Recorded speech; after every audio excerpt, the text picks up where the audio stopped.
मानो खबर इस प्रकार से।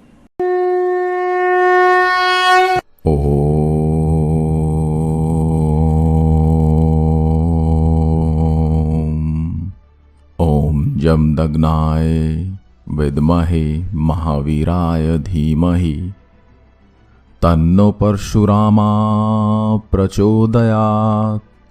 यह था परशुराम गायत्री श्लोक। इस श्लोक से आप समझ ही गए होंगे कि हम किसकी बात करने वाले हैं, कि वे इतने साल तक जिए या इतने वर्षों तक शासन किया। यह मान्यता है कि वे त्रेता एवं द्वापर युग से ही अमर हैं। अब आप समझ ही गए हों कि हम किसकी बात कर रहे हैं। हम बात कर रहे हैं भगवान परशुराम की।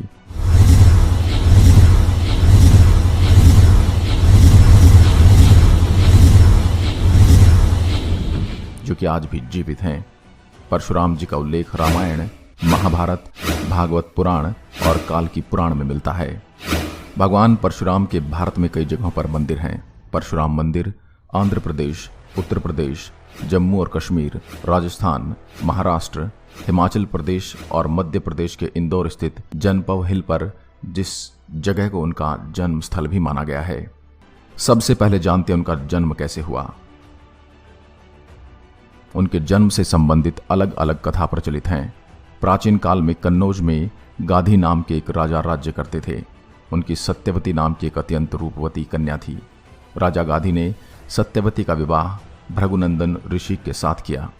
सत्यवती के विवाह के पश्चात वह भृगु ऋषि ने आकर अपनी पुत्रवती को आशीर्वाद दिया और उससे वर मांगने के लिए कहा। इस पर सत्यवती ने स्वसुर को प्रसन्न देखकर उनसे अपने और अपने माता के लिए एक पुत्र की याचना की। सत्यवती की याचना पर भृगु ऋषि ने उसे 2 चरु पात्र देते हुए कहा कि जब तुम और तुम्हारी माता ऋतु स्नान कर चुकी हो, तब तुम्हारी माँ पुत्र की इच्छा लेकर पीपल का आलिंगन करें और तुम उसी कामना को लेकर गुलर का आलिंगन करना। फिर मेरे द्वारा दिए गए इन चरुओं का सावधानी के साथ अलग अलग सेवन कर लेना। इधर जब सत्यवती की माँ ने देखा कि भृगु ने अपने पुत्रवधु को उत्तम संतान होने का चरु दिया है, तो उसने अपने चरु को अपनी पुत्री के चरु के साथ बदल दिया। इस प्रकार सत्यवती ने अपने माता वाले चरु का सेवन कर लिया। योग शक्ति से भृगु को इस बात का ज्ञान हो गया और वे अपनी पुत्रवधु के पास आकर बोले कि पुत्री, तुम्हारी माता ने तुम्हारे साथ छल करके तुम्हारे चरु का सेवन कर लिया है, इसलिए अब तुम्हारी संतान ब्राह्मण होते हुए भी क्षत्रिय जैसा आचरण करेगी और तुम्हारी माता की संतान क्षत्रिय होकर भी ब्राह्मण जैसा आचरण करेगी। इस पर सत्यवती ने भृगु से विनती की कि आप आशीर्वाद दें कि मेरा पुत्र ब्राह्मण का ही आचरण करे, भले ही मेरा पौत्र क्षत्रिय जैसा आचरण करे। भृगु ने प्रसन्न होकर उसकी विनती स्वीकार कर ली। समय आने पर सत्यवती के गर्भ से जमदाग्नि का जन्म हुआ। जमदाग्नि अत्यंत तेजस्वी थे। बड़े होने पर उनका विवाह प्रसेनजित की कन्या रेणुका से हुआ। रेणुका के 5 पुत्र हुए, जिनके नाम थे रुक्मवान, सुखेण, वसु, विश्वानस और परशुराम। भगवान परशुराम जी का जन्म वैशाख शुक्ल तृतीया के दिन हुआ था। यह थी परशुराम जी के जन्म की कहानी। अब सुनेंगे हम उनका नाम परशुराम कैसे रखा गया। बचपन में परशुराम जी को उनके माता पिता राम कहकर बुलाते थे। बाद में जब वे बड़े हुए तब उनके पिता जमदाग्नि ने उन्हें हिमालय जाकर भगवान शिव की आराधना करने को कहा। पिता की आज्ञा मानकर राम ने ऐसा ही किया। उनके तप से प्रसन्न होकर शिव ने उन्हें दर्शन दिए और असुरों के नाश का आदेश दिया।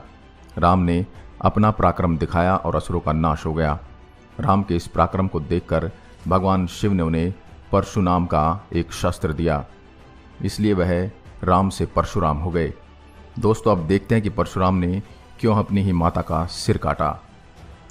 एक कथा बहुत ही प्रचलित है कि भगवान परशुराम ने ही अपनी माता और भाइयों के सिर काट दिए थे, लेकिन उन्होंने ऐसा क्यों किया यह बहुत कम लोग जानते हैं। एक बार जमदाग्नि ऋषि ने अपनी पुत्री रेणुका को जल लेने के लिए भेजा। तब रेणुका नदी में चित्ररथ अप्सराओं के साथ स्नान कर रहे थे। यह देख रेणुका कुछ समय के लिए वहीं रुक गई। इधर यज्ञ का समय व्यतीत हो गया। जमदाग्नि ऋषि ने अपनी दिव्य दृष्टि से देख लिया और रेणुका को लौटने के बाद कहा कि तुमने घोर पाप किया है। उन्होंने अपने चारों पुत्रों को अपनी मां का गला काटने का आदेश दिया, लेकिन माता प्रेम के चलते चारों भाइयों में से किसी ने उनको नहीं मारा।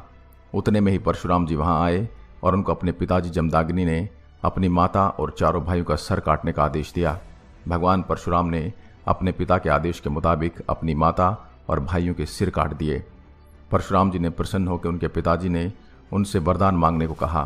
परशुराम जी ने वरदान मांगा कि उनके भाई और माता फिर से जीवित हो जाएं और उन्हें इस घटना के बारे में कुछ भी याद न रहे। अब देखते हैं कि उन्होंने क्यों 21 बार शत्रुओं का विनाश किया। वैसे तो भगवान परशुराम जी बहुत ही युद्ध लड़ने में माहिर थे। उनमें से प्रचलित है कि उन्होंने धरती पर 21 बार है वंशी क्षत्रियों का विनाश कर दुनिया को पाप मुक्त किया था। कथा इस प्रकार है कि एक बार है वंशाधिपति कार्तवीर अर्जुन एक बार जमदाग्नि ऋषि के आश्रम में आए और वहां आके उनके स्वागत से काफी प्रसन्न हुए और देखा कि इसका कारण थी कामधेनु गाय। कार्तवीर अर्जुन जाते समय कामधेनु गाय को बिना पूछे ही ले गए और जब परशुराम जी आश्रम में आए तो उनको यह बात पता चली और क्रोधित होकर कार्तवीर अर्जुन ने युद्ध करने के लिए उनको ललकारा। परशुराम जी ने कार्तवीर अर्जुन की 1000 भुजाओं को काट के उसका वध कर दिया। इसके बाद इसका बदला लेने कार्तवीर अर्जुन के पुत्रों ने परशुराम जी की अनुपस्थिति में उनकी माता जमदाग्नि ऋषि का वध कर दिया। इससे और क्रोधित होकर उन्होंने प्रतिज्ञा की कि जब तक वह है वंशी क्षत्रियों को सारी पृथ्वी से समाप्त नहीं कर देंगे, और उन्होंने किया भी। उन्होंने कुल 21 बार है वंशी क्षत्रियों का विनाश किया, लेकिन वे हर युद्ध में केवल गर्भवती महिलाओं को ही छोड़ते थे। उन्होंने है वंशी क्षत्रियों का विनाश करके रथ से 5 सरोवर भर दिए थे। तभी उनके महर्षि ऋचिक ने प्रकट हो उनको विनाश करने से रोका। यह तो सब जानते कि परशुराम जी भगवान विष्णु के छठे आवेश अवतार हैं। एक बार जब परशुराम जी भगवान शिव से मिलने कैलाश गए, महादेव ध्यान में थे, इसलिए श्री गणेश ने परशुराम जी को रोक दिया। इस पर परशुराम जी इतने नाराज हो गए कि उनके बीच घमासान युद्ध हो गया। इस युद्ध के दौरान परशुराम जी के फरसे के वार से गणपति जी का एक दांत टूट गया और तभी से गणेश जी को एक दंत भी कहा जाता है। एक मान्यता के अनुसार उसी टूटे दांत से गणपति जी ने महाभारत लिखी थी। जब प्रभु श्री राम और परशुराम जी आमने सामने आए तो क्या हुआ। रामायण काल का एक प्रसंग बहुत ही चर्चित है। माना जाता है कि जब भगवान राम माता सीता के स्वयंवर में गए तो वहां उनसे प्रत्यंचा चढ़ाते हुए शिव धनुष टूट गया। धनुष टूटने की आवाज सुनकर भगवान परशुराम भी वहां आ गए। चूंकि यह धनुष भगवान शिव का था, इसलिए परशुराम जी को क्रोध आ गया और वह भगवान राम व लक्ष्मण से उलझ पड़े। खासकर लक्ष्मण से उनका संवाद विवाद रूप में बदल गया। लेकिन जब भगवान विष्णु के शारंग धनुष से भगवान राम ने बाण का संधान कर दिया तो परशुराम जी ने भगवान राम की वास्तविकता को जान लिया। उस समय भगवान राम ने एक चीज परशुराम जी को सौंप कर कहा कि इसे कृष्णावतार तक संभाल कर रखें।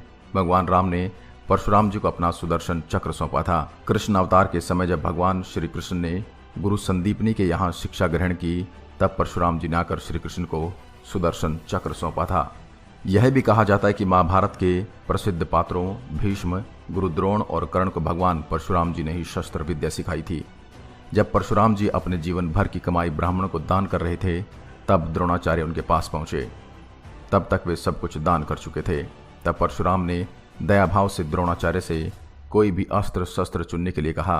तब चतुर द्रोणाचार्य ने कहा कि मैं आपके सभी अस्त्र शस्त्र उनके मंत्रों सहित चाहता हूं, ताकि जब भी उनकी आवश्यकता हो तब उसका प्रयोग किया जा सके। परशुराम जी ने कहा एवमस्तु, अर्थात ऐसा ही हो। इससे द्रोणाचार्य शास्त्र विद्या में निपुण हो गए। दानवीर कर्ण भी परशुराम जी के ही शिष्य थे, क्योंकि परशुराम केवल ब्राह्मणों को ही शस्त्र प्रशिक्षण देते थे। लेकिन कर्ण को पता नहीं था कि वह एक सूत पुत्र था, ब्राह्मण नहीं, या फिर उनकी हकीकत में वह एक क्षत्रिय थे। जब परशुराम जी को यह पता चला तब उन्होंने कर्ण को श्राप दिया कि जब जरूरत पड़ेगी तब वह सारा शस्त्र ज्ञान भूल जाएगा। इसलिए कर्ण अर्जुन के सामने हार गए थे। अंत में उन्होंने अश्वमेघ यज्ञ किया और सप्तद्वीप युक्त पृथ्वी को महर्षि कश्यप को दान कर दिया। इसके बाद परशुराम जी गिरिश्रेष्ठ महेंद्र पर्वत पर चले गए। महेंद्र पर्वत हाल के ओडिशा राज्य में है और कहा जाता है कि भगवान परशुराम आज भी यहीं पर हैं। भारत में कई जगहों पर भगवान परशुराम के मंदिर हैं, जैसे कि परशुराम मंदिर आंध्र प्रदेश, उत्तर प्रदेश, जम्मू और कश्मीर, राजस्थान, महाराष्ट्र, हिमाचल प्रदेश और मध्य प्रदेश के इंदौर में जनपव हिल, जिसे उनका जन्म स्थल भी माना जाता है। कल्कि पुराण के अनुसार परशुराम भगवान विष्णु के 10वें अवतार कल्कि के गुरु होंगे और उन्हें युद्ध की शिक्षा देंगे। वे ही कल्कि को भगवान शिव की तपस्या करके उनके दिव्यास्त्र को प्राप्त करने के लिए कहेंगे।